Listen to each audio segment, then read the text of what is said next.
Hello, everybody. Welcome to another episode of the Thriving Adoptees podcast. Today, I'm delighted to be joined by Laurie Jones. James, why did I call you Jones? I've just rechristened you. Sorry, Laurie. Sorry. Hey. Hey, you works, whatever. We're old friends, Simon. We are. And Laurie's been on the show before. And so you're in for a treat, listeners. And I've spoken to you for a while, so I'm in for a treat. Yes, Yeah. yes, we are. And just our little brief conversation before, I'm super excited about chatting with you today and sharing what I've been up to, and hopefully help some of your listeners as well. So, Brilliant. So, what does healing mean to you? wow. What does healing mean to me? Well, at this point in my life, what I would say is healing means to me is really going into the body and paying attention to what's happening in our body. Because and I've done a lot of therapy, I've done a lot of various healing processes. I've done everything from the woo-woo energy work to more traditional um codependency work, talk therapy. But over the last 5 years, after I fell very, very sick, after I left a very tumultuous marriage, I was caring for my elderly parents, as you know, and I was raising my 4 daughters. I had 4 daughters that were teenagers. I fell ill to the point where I ended up in the hospital not once, but twice. I could not feed myself. I needed somebody there 24/7. I left the hospital the first time with a walker. I had all these weird ailments that nobody could figure out. I had infectious disease doctors, everything. And I have a couple therapy friends or therapist friends, and I wasn't in therapy at the time, which was a mistake. So if anybody is out there and has multiple things going on, I suggest you put yourself into some therapy. But I started working with what's called a somatic experiencing practitioner. And so, just for anybody who doesn't know, soma comes from the Greek. Somatic comes from the Greek word soma, which means body. And somatic healing therapies, they fall in the spectrum of the mind body therapies, specifically referring to what we consider a bottom up approach, meaning that we get into the body and we, instead of getting out of our head, because we can't think through our issues all the time, we need to feel, we need to notice the sensations in our bodies. And I've done the training by um, what I consider the gold standard, a gentleman by the name of Peter Levine.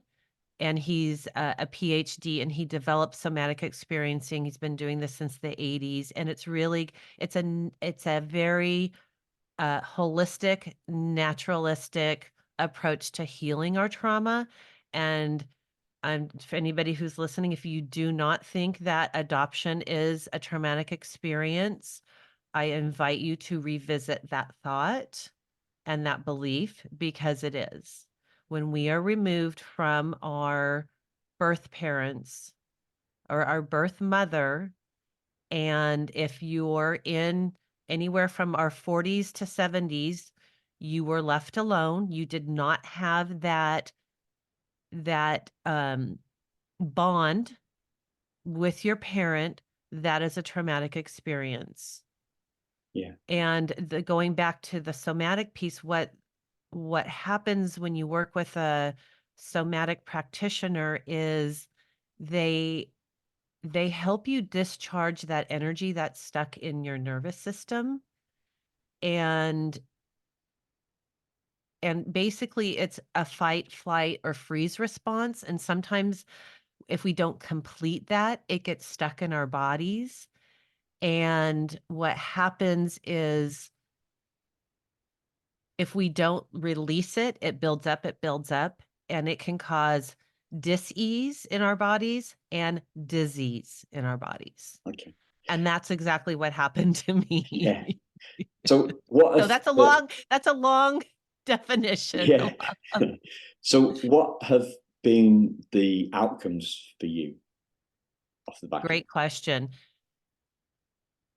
Inner I lived with anxiety most of my life, and I would consider it at times manageable, most of the times manageable, at other times not very manageable, where I wouldn't sleep.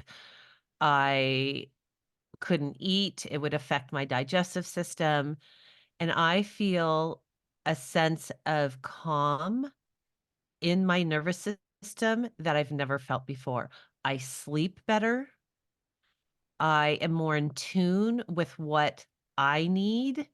So that way, because I consider myself like an introverted extrovert, I need a certain amount of downtime so that way I can show up for my loved ones, for my family, for my friends, for my work that I love to do, and chatting with wonderful people like you. So it's really getting in touch with, instead of our heads of how can I fix this, getting in touch with our bodies of what does my body need? What do I need right now? Because our bodies are full of wisdom. We just don't listen to it because we haven't been taught to. Yeah. So do any particular healing moments come to mind? In terms of like what I've experienced in like So therapy or things I've done for myself, I guess. I've asked you about some outcomes, right? And Yeah. you've set those out nicely for us in terms of a drop off in anxiety, feeling calmer, sleeping better.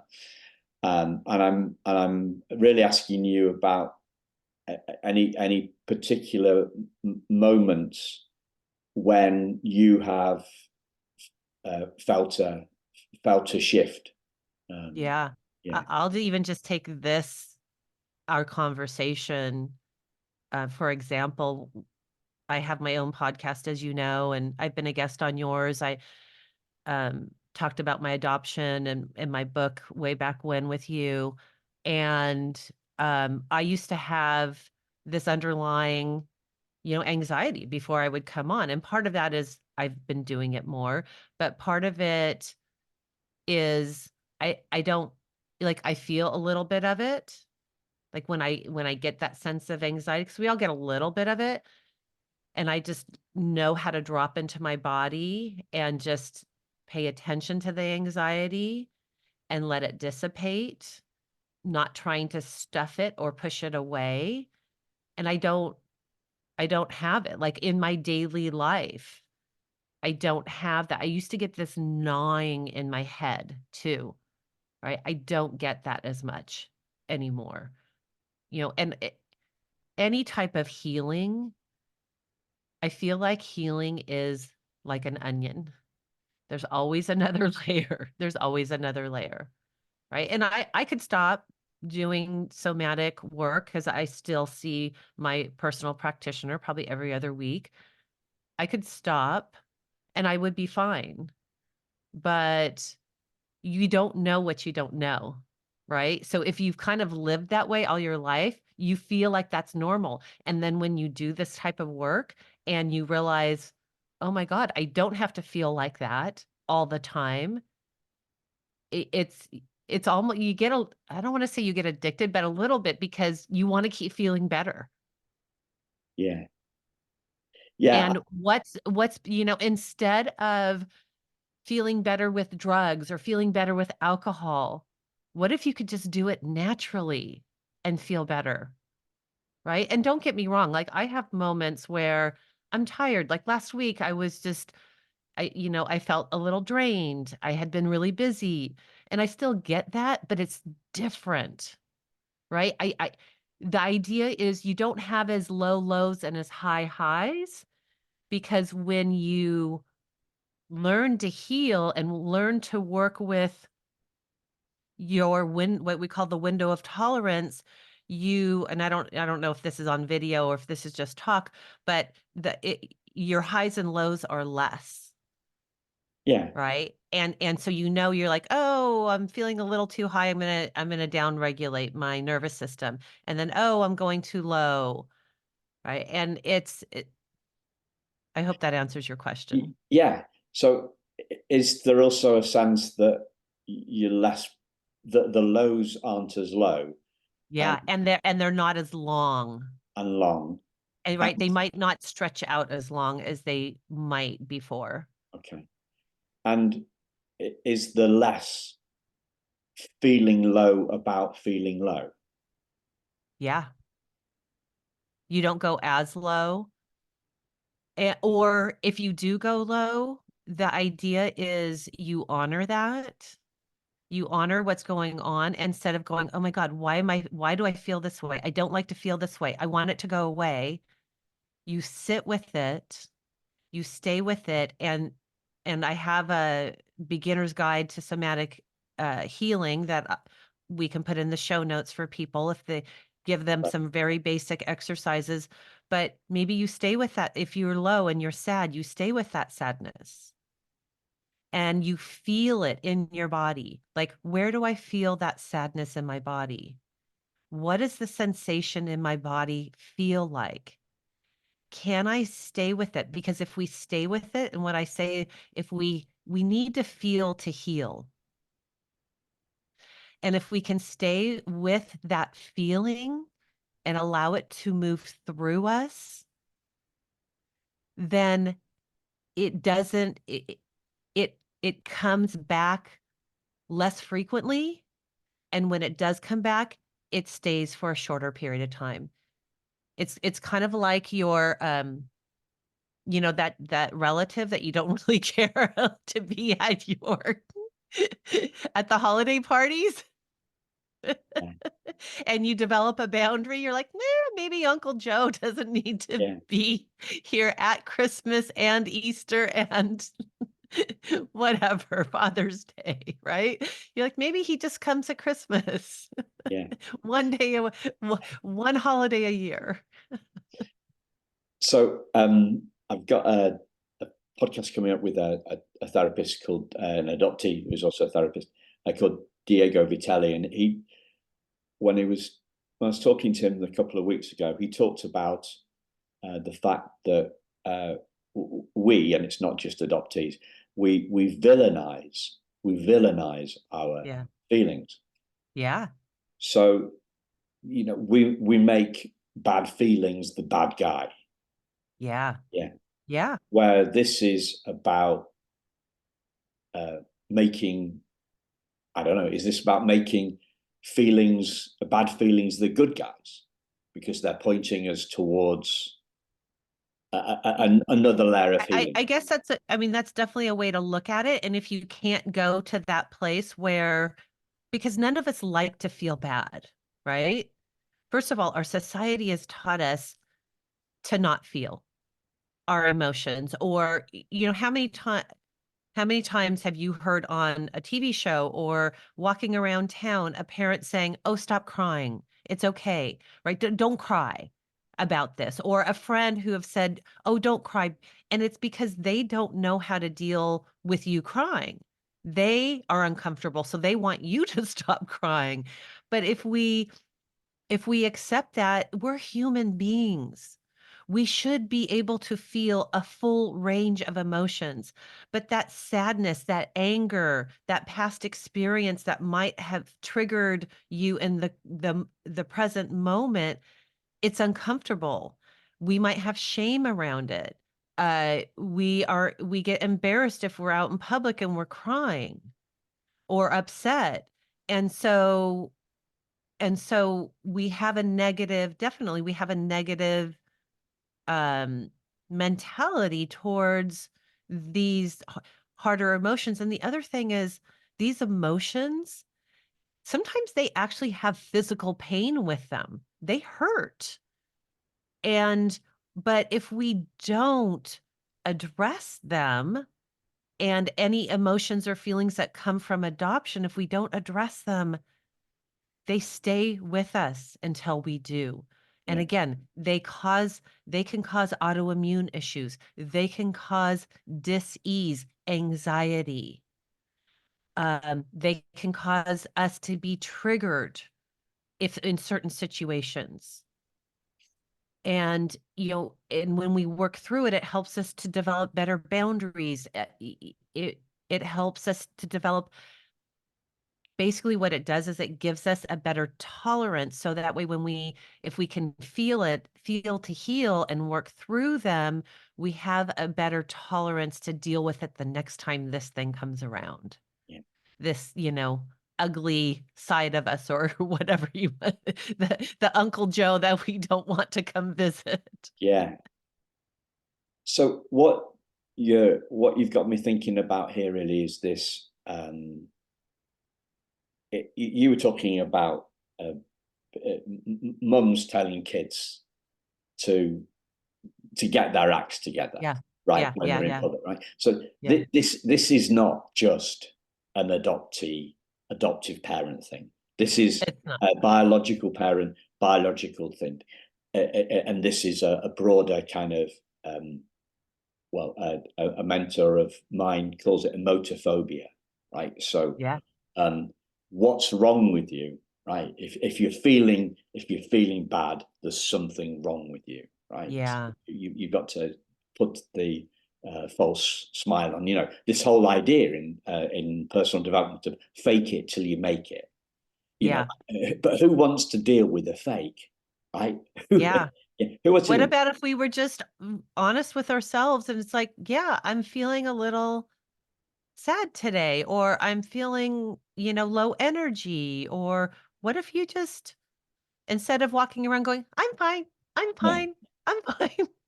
and so this is a societal thing It between is a parents societal and thing. Yeah. kids, and I'm sensing that this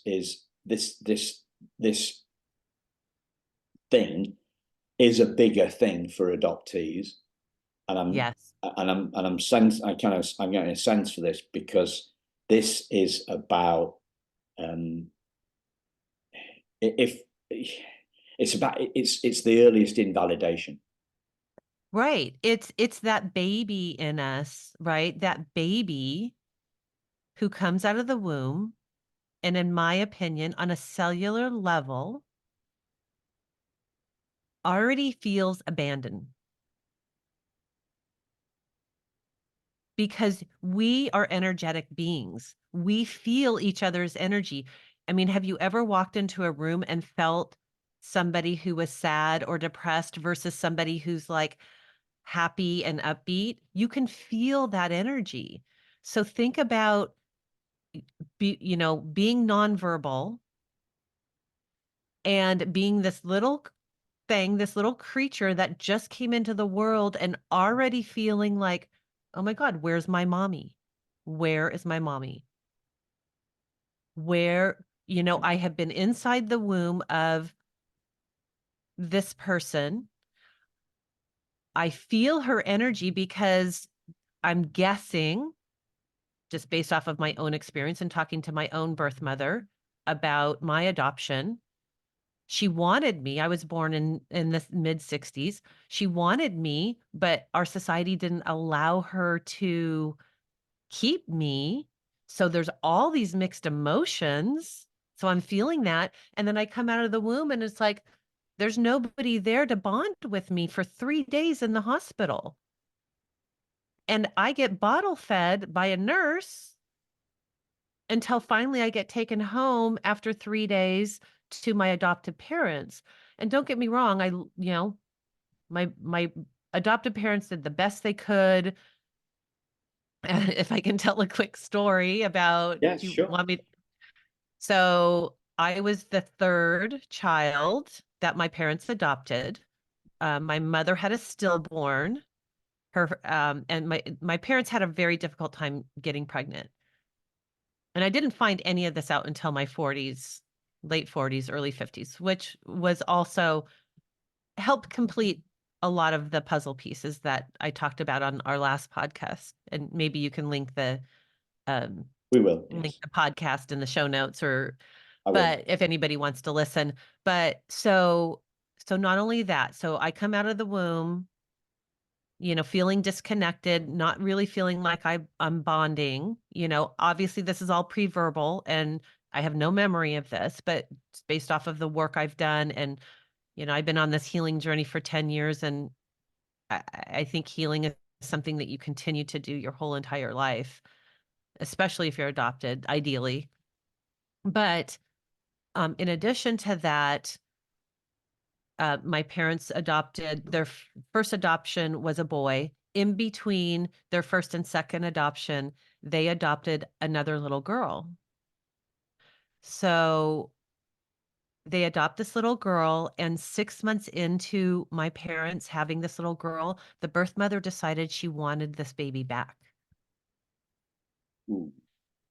So then I come along. So not only did I have wounds, right? Because I'm adopted and I'm pre-verbal and I don't know. And I can remember being very angry and unhappy as a child, right? But I feel this emotional distance from my mother. I know I'm loved, but I feel an emotional distance.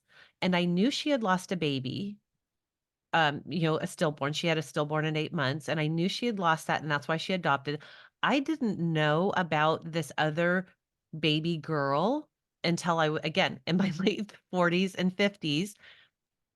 And so, and it put a lot of puzzle pieces because again, I felt an emotional distance. And why wouldn't I? My mother lost a stillborn girl.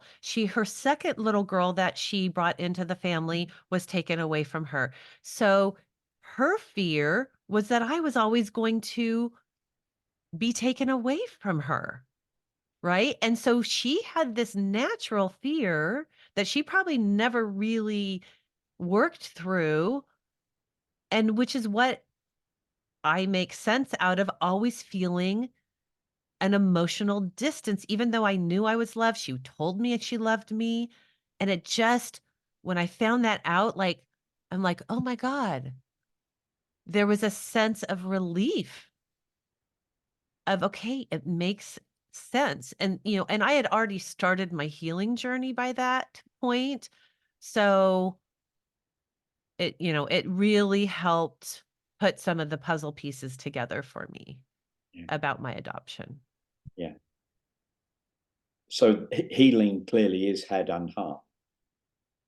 I'm sorry, say that one more time. So healing is head and heart. Head and heart, absolutely. You're talking about logic. Mind-body connection. Yeah. Yeah. And another healing moment for me is, since we're talking about healing, was I won't get into the story about how I met my birth mother because it wasn't, I think I talked about it on the last podcast. But, so go back and listen to that. It wasn't an ideal situation, but fast forward, I'm at a lunch around the holidays with my birth mother. And I have my 4 kids with me. They're, kind of teenage age. And so we go out to lunch with her, and all my kids at the end of lunch go off to the bathroom. And, we walk out together, and she just said to me, Laurie, I need you to know that I did not want to give you up for adoption. And in that moment, it's one of those things, like, you don't know you need it until it shows up. That was another very healing moment for me. Those words, because I am a words of affirmation kind of person, but that really sunk in. And that hit my body. I was like, oh my God, and that was a healing moment for me because I could feel it. I could feel the truth in what she was saying. And I had done enough work on myself to be able to receive that, because sometimes we build up armor and build up walls so we don't feel. So I was able to receive that. And that was a super healing moment for me from my birth mother that I didn't even know I needed. No. Well, it's a bit, you made a similar comment about the somatic stuff. It's kind of like we don't know what we don't know. Yeah. Yeah. So how can we be curious and a little more inquisitive, Yeah, right? That's kind of where it begins, and awareness. Can we be a little bit more inquisitive and curious instead of afraid of like, oh my God, why am I feeling this anxiety? I'm ashamed of it, or whatever it is that you might be feeling. Let me hide it. How can I be curious about it and become more aware of it as part of your healing journey? Whatever it is that anybody who's listening might be experiencing. yeah. So I recorded a podcast with Heidi, Pulled by the Root, and Amy Hansen last night as a guest. Yeah, Uh-huh. and we talked about this idea of, and it's a similar kind of analogy, I think, to your onions. You know, the peeling back the layer of the onions, and I think I've also talked about this in brief on another podcast when I've been hosting. But I'd be interested in your take on it, right? Yeah, sure. So the essential idea is that most of us talk about coming out of the fog, Yeah. as a once and done thing, right? It's once and done. But it seems to me that yes, the first one is the biggest one, Yeah. but that process keeps on happening. We keep on becoming aware of Yeah. new stuff. We keep More on and becoming more. aware, more and If more. you want to. Like some people are like, you know what, that's enough. I don't need any more. Right? Like, Yeah, and some people are afraid. I mean, I have a friend, a girlfriend who she does do some work, but she's afraid to get into therapy because she's afraid that, and she has literally said that, she's like, I'm afraid if I go into therapy and I'm going to explode and I'm going to die because so much has happened and she has held it in, so much of what's happened in her life in. And she's not adopted, but she did not have a great childhood. You know, parents were not present, was not a good situation. And that fear is real, and our brain is wired to keep us safe, right? But what if you could, instead of coming from a place of fear, of again, curiosity and awareness of, and that's the beautiful thing about somatic work, is it's very gentle and it's slow, but it's very powerful. Very, very powerful. And that's the beautiful thing about it. Is you know, yes, you might start telling a little bit of the story, but then we kind of stop you and really slow everything down so you can really get in touch with your body. yeah. So you mentioned this Peter Levine guy. This is a funny little story. Yeah. Because I bought his book on audio. Which one? Uh Waking the Tiger, Healing Trauma? Yeah, Yeah, it's a yeah, great book. yeah. It's hard to listen to, I've heard. I have the You have right the here. hardback. Yeah, I have the hard, yeah. yeah. So I didn't I didn't like it. I didn't finish. Because I didn't finish the book. I don't know. Um, but he's writing a book about a healing that isn't about words. How can you? Somatic is about body, not right, words, right? right, So it's right. great for our pre-verbal trauma, right? As adoptees, right? Talk therapy involves words. Right. Talk therapy is about words, but if you haven't got words for your trauma, then But then he but here's the thing about somatic. I had a hard time reading that book the first time I read it too. And then I've come back around because I wasn't quite ready for it. And I hadn't done enough of my own personal work to really kind of grasp the concept. But here's the thing. Healing happens in the body, not in the brain. Yeah. Right? And it happens in terms of his style of healing. It happens in the nervous system. The theory is that we hold our trauma in our nervous system because we haven't completed the fight, flight, or freeze response, so that energy gets stuck in our nervous system, and the somatic experiencing is a way to slowly release that. It doesn't matter if it's pre-verbal or in a verbal state. It's about, even if it's in a verbal state and you're an adoptee and you've had this, horrific experience with whatever your adopted parents or your birth parents or whatever it is, it's slowing down that process and taking it bit by bit and saying, okay, when X happened, what did you notice in your body? Where do you feel that in your body? Can you sit and stay with that sensation? Because that's the sensation is the stored energy. And when you can sit with it and allow it, the energy to complete and release out of your body, that's where the healing happens. Yeah. Does that make sense? It does. Um, Because talk therapy is only going to get you so far. yes. I was in talk therapy for 6 or 7 years before I started somatic work, and or started working with a somatic experiencing practitioner. And I've had so much more healing and growth in the last 5 years versus the first 7 that I was just in talk therapy. Yeah. It's a theme that we keep on coming back to on this show. Right.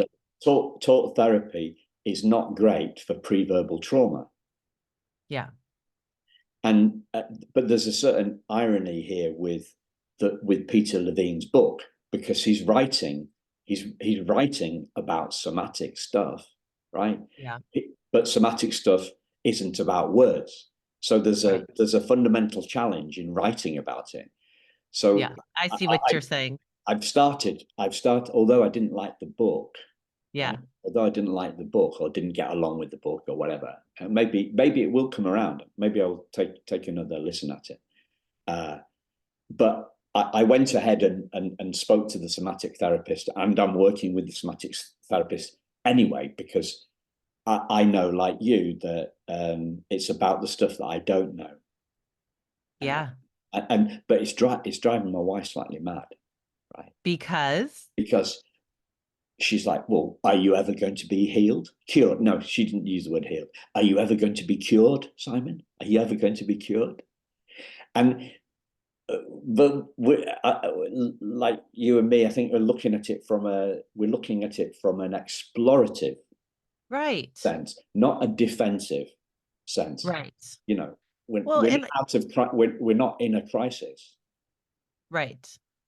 Well, We and the other thing, maybe a different way to maybe explain it to your wife, or if somebody else who's listening kind of feels the same way about somebody, or because I've had moments of like, oh my God, like what Oprah has said before, God, don't teach me anything today. Right. And there are days that's like, I can't take anything. But from a, because I'm a coach, and I approach it from a somatic place, but the important like the important thing I think to realize is we are as humans, we can either be fixed mindset or growth mindset, right?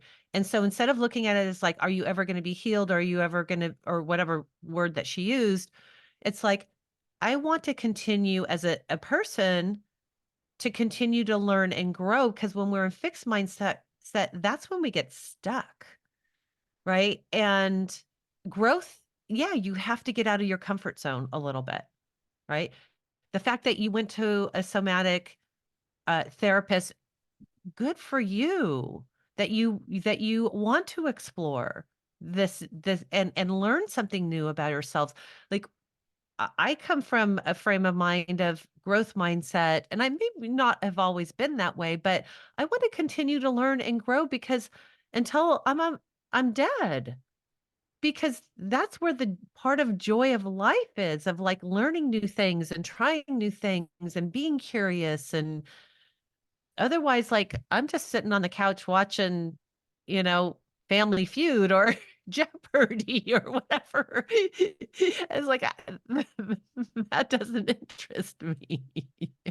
No, So, I'm with you. but it is scary. It can be scary, but if you can just like flip that mindset of be curious and be open and choose to learn more about yourself and about others Yeah. and about the world around us. I'm glad you put it like that, because I thought you were talking about me trying to flip my wife's mindset, which I am not going to attempt. Yeah. No, no, no, no. I just meant like if anybody's listening Yeah. and feeling that way, think about flipping not your wife's mindset, but your Yeah, own mindset, right? Because that's where, you that's know, where it is. Yeah.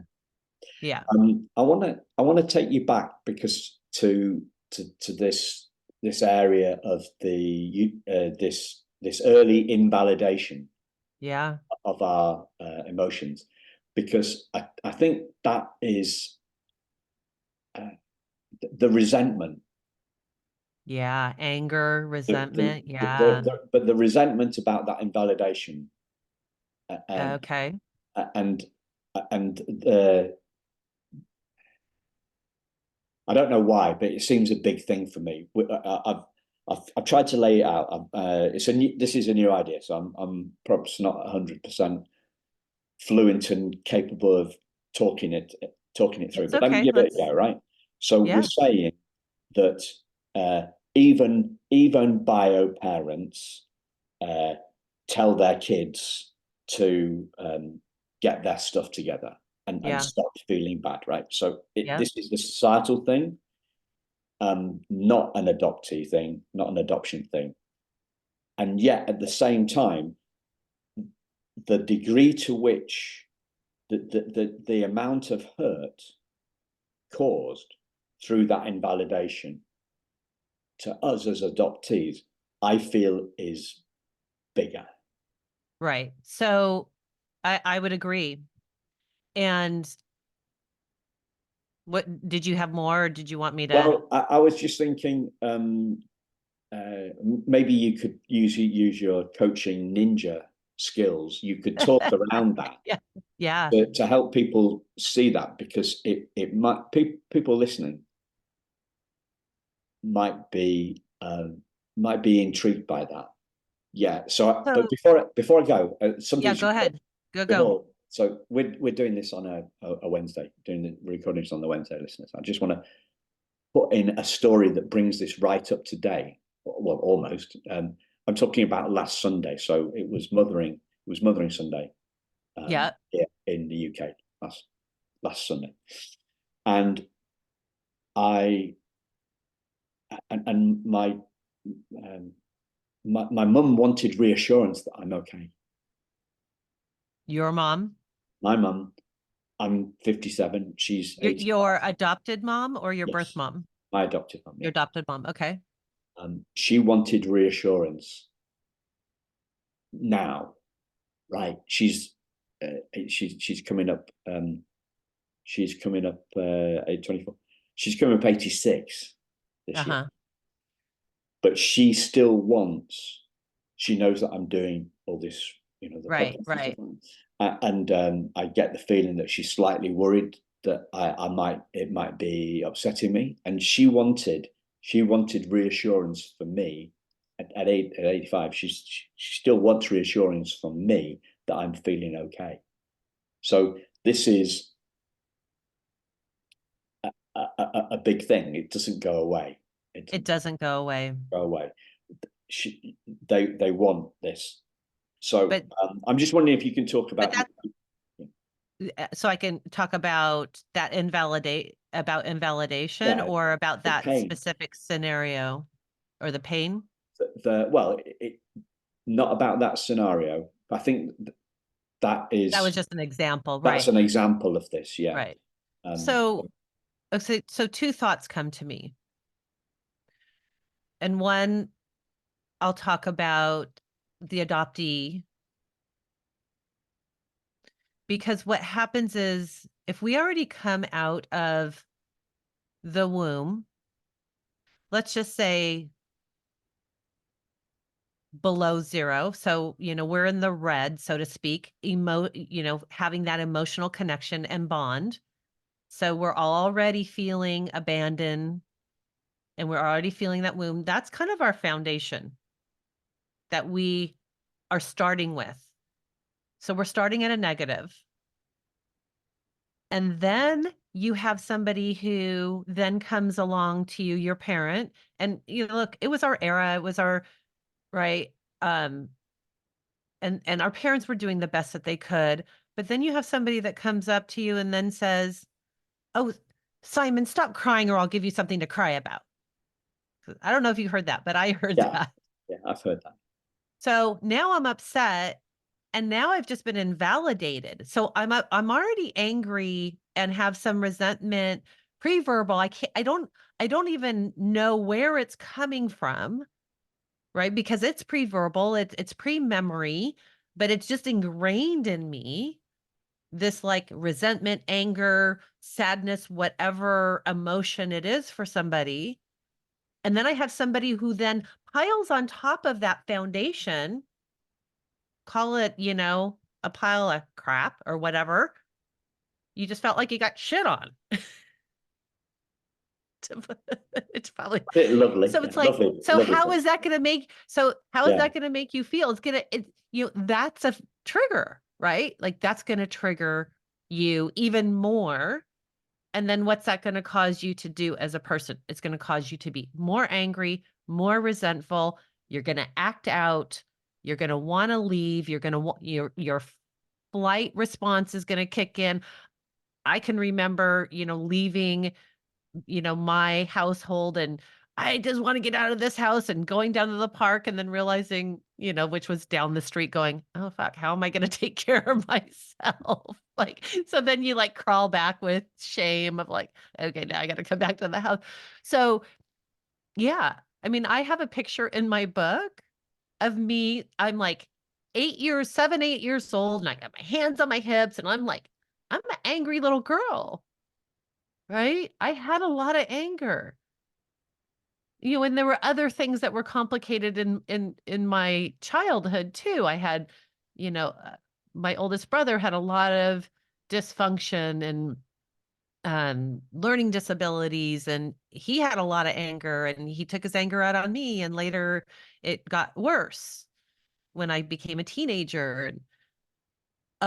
So that's one thought, right? Like you've got the foundation, you're already coming out in the negative, and then you've got more stuff piled on.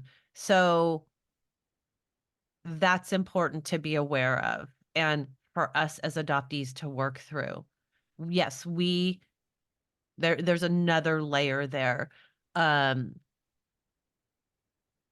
and of course now I forgot my other thought around okay. that, but hopefully it'll come back. Yeah.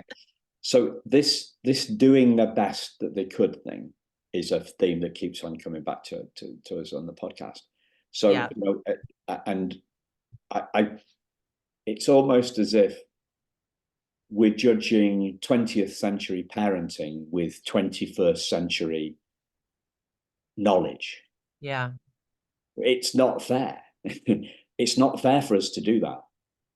Yeah. It's more than this is me really just underlining, because it's very easy to say they were doing the best that they could, but I get this. It helps me. I think about my stuff as a kid, and um, I don't have a lot of conscious trauma. As you were talking about running to the park, I Yeah. did. I did run away once. I got about 400 yards, I think, and then I went back crying. Yeah. But I don't have a lot of, and I, you know, and how much of that is adoption? Who knows? Who knows? It's all, yes, it could be all adoption. But I don't have a lot of conscious memories. I wouldn't say I was an angry kid. Do you know what I mean? Like you said, you Yeah. were. I wouldn't say that. So, but to what extent that to what extent I was just blind to my own stuff? You know, we Yeah. don't know. I'm old enough, and hopefully, what's the word? Humble enough to say that I'm not the best judge of my own stuff, right? So I think we are, but we are judging 21st century, 20th century Right. parenting with 21st century knowledge, Bessel van der Kolk, Right. etc., etc.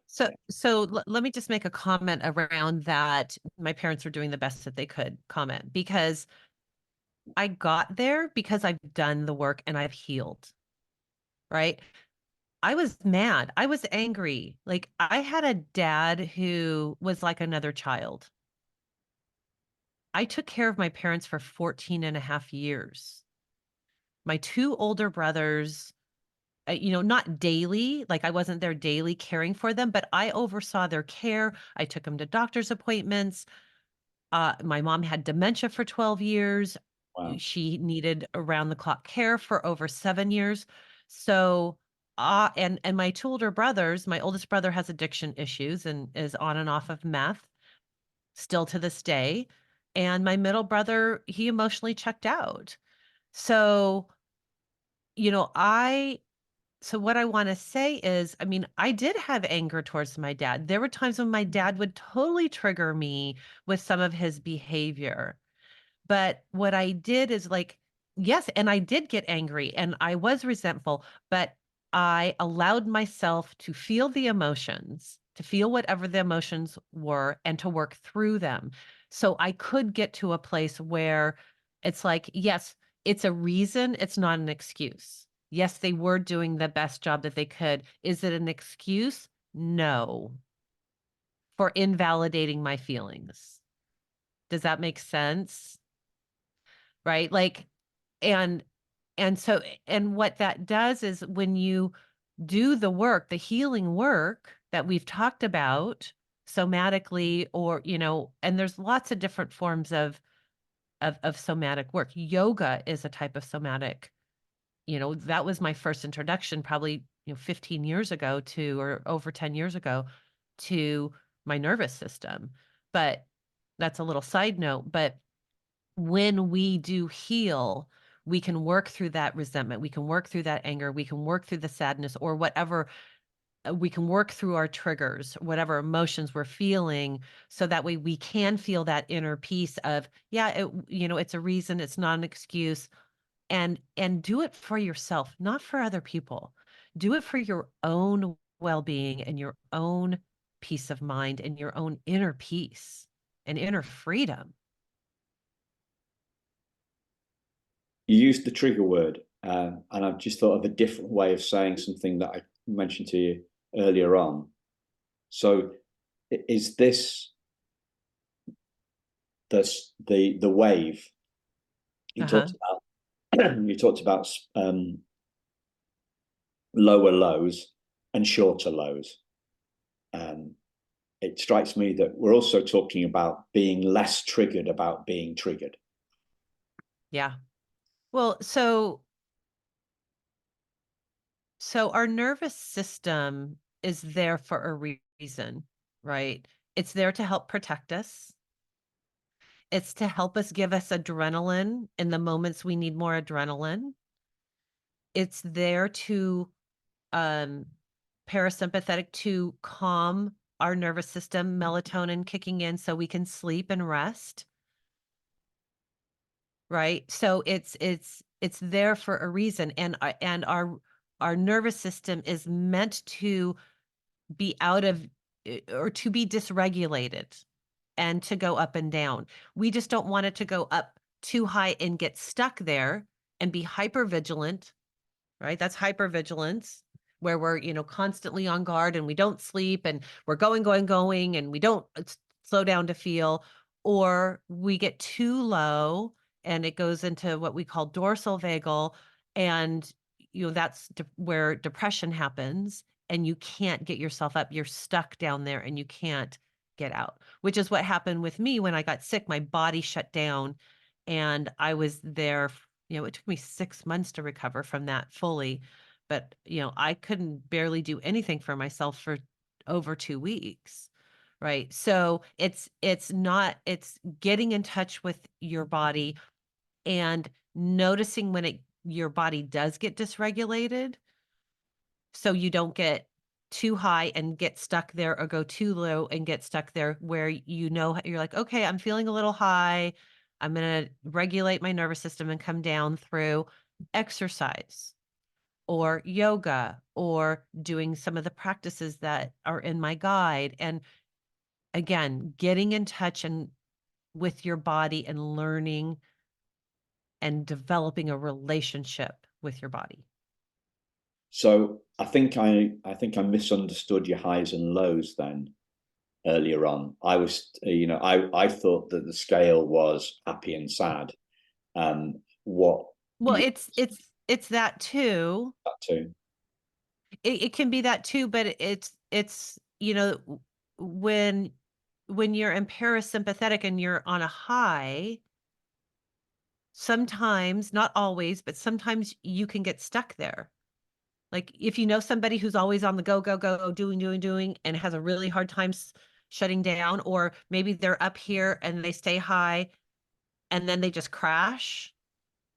So the scale then is the high and low scale is more about energy than let's call it emotional well-being. It's all of it. They're intertwined. It can be energy, it's energy and it's emotion. Yeah. And they're intertwined. So okay, I'm thinking about bipolar, people with bipolar, yeah. and people with a whatever. Sorry, I don't know how to. People that have a bipolar. I don't know what the PC term is for having bipolar people suffering from bipolar disease, whatever it is. They're going to be frantic in the highs, and they're going to be slumped in the lows. And I'm not a psychiatrist and I'm not a therapist, but I am trained in this somatic experiencing practitioner training. But yes, that's a really good example of what can happen in very severe cases. Yeah.